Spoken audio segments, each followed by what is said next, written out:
Assalamualaikum warahmatullahi wabarakatuh. Halo, saya Kairunisa Brutu dengan NIM 2103060004 dari kelas Peternakan A. Di sini saya akan menjelaskan mengenai biosintesis telur yang terdiri dari sintesis yolk, albumin, dan kerabang. Hal ini dimaksudkan untuk memenuhi tugas dari praktikum produksi ternak unggas yang diampu oleh Ibu Tati Widianasari, SPT MP. Nah, yang pertama itu sintesis yolk. Nah, yolk tersusun dari 50% air dan 50%-nya lagi itu terdiri dari protein dan lipid dengan perbandingan 1:2. Lipid di dalam yolk berbentuk lipoprotein. Padatan yolk mengandung fosfoprotein yang juga disebut fosfitin, lipoprotein, lipofitelin atau high density lipoprotein atau HDL atau kolesterol baik. Nah, karbohidrat yolk adalah polisakarida dalam bentuk mannose-glukosamin. Nah, selanjutnya saya akan menjelaskan prosesnya menggunakan sketsa atau gambar. Sintesis yolk atau fitologenesis itu terjadi di dalam hati.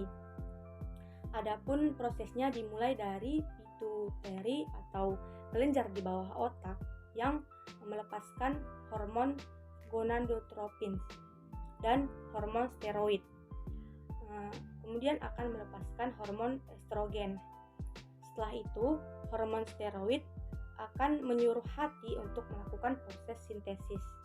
Nah, proses sintesis ini akan terjadi di dalam nukleus dengan komponen-komponen komponen-komponen yolk yaitu asam amino, fosfor, kalsium, dan lipid. Nah, setelah proses dari sintesis ini terjadi, akan dibawa oleh darah ke folikel. Nah, di sini akan terjadi dua proses yang dihasilkan, yaitu yang pertama beta lipoprotein yang berfungsi untuk membawa trigliserida, kolesterol, dan lipid untuk diedarkan ke seluruh tubuh. Kemudian yang kedua yaitu pembentukan yolk atau fiteloginin. Nah, di dalam folikel ini terdapat lipofitelin dan fosfitin yang berfungsi memberi makan sel telur dan melindunginya. Nah, setelah semua proses ini terjadi, maka yolk atau kuning telur akan dibentuk. Nah, selanjutnya yaitu albumin. Protein albumin terdiri dari ovalbumin 54%, kemudian ovotransferin 13%, ovomucin 11%, ovoglobin 8%, lisosom 3,5%, ovomucin 1,5-3%. Nah, terdapat juga beberapa protein dalam level yang sangat kecil yaitu avidin 0,05%, flavoprotein 0,8%, ovomakroglobin 0,5%, ovoinhibitor 0,1-1,5%, ovolikoprotein 0,5-1%, dan papain inhibitor 0,1%. Kemudian hormon-hormon steroid memiliki peran penting dalam sintesis protein pada oviduct. Albumin disekresikan di dalam magnum yang merupakan oviduct.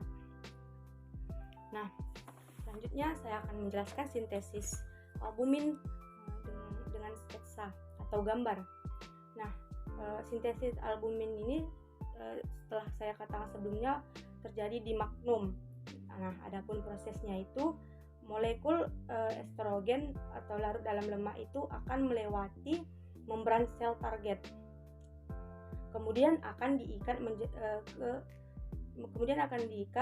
menjadi reseptor estrogen.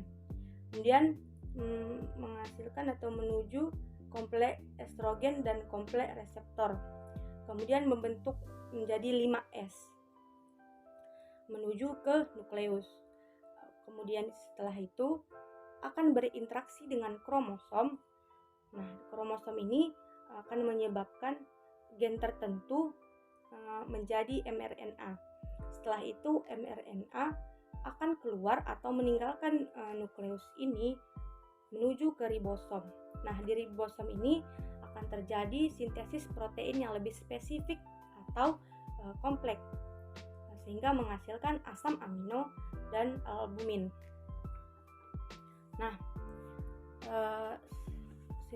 proses selanjutnya yaitu sintesis kerabang.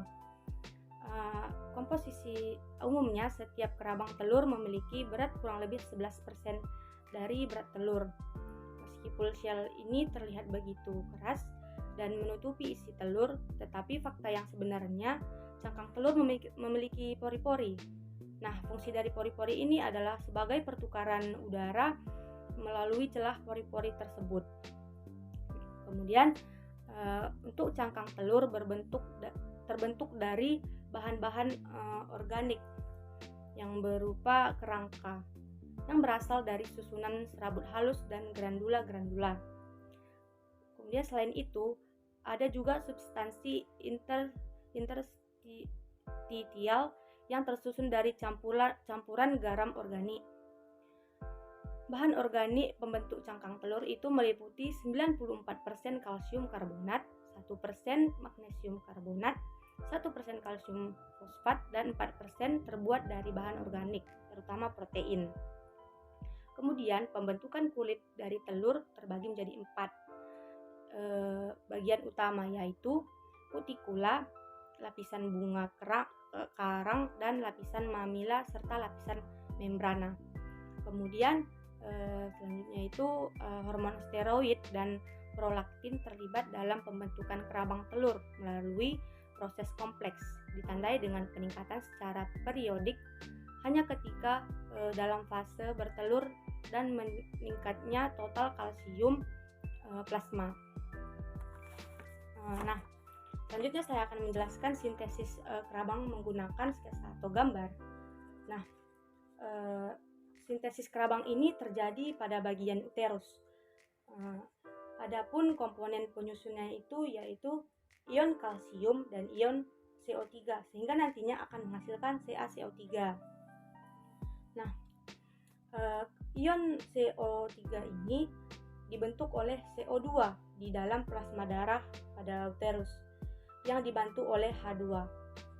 Nah, kedua komponen ini CO2 dan H2O akan dirombak oleh enzim karbonik anhidrase, sehingga nantinya akan menghasilkan H2CO3. Kemudian H2CO3 ini akan mengalami oksidasi atau pengurangan atom hidrogen, sehingga akan menghasilkan CO3.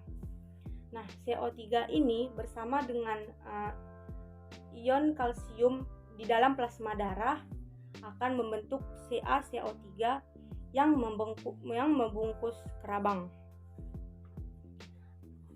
Nah, demikian yang dapat saya sampaikan mengenai biosintesis telur yang terdiri dari sintesis yolk, albumin, dan kerabang. Apabila ada kesalahan, saya mohon maaf. Assalamualaikum warahmatullahi wabarakatuh.